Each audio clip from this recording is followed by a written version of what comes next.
In other words, if I'm doing an assessment, so I can find out if you guys understand the theory of colors to brand a product, to brand a service, to brand an experience, my question will not be, hey guys, I need to know you are good marketers.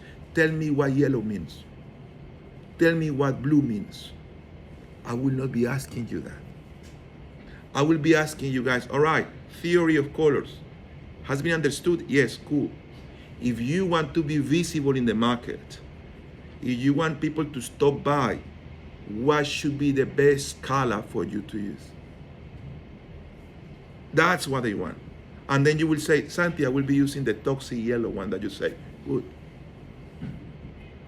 Santi, I'll be using the toxic green that you say. The fluorescent one that you say. Or the pink color that no one is using.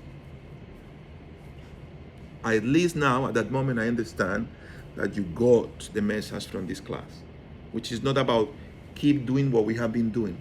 That is the most dangerous thing that could happen to us when we learn it.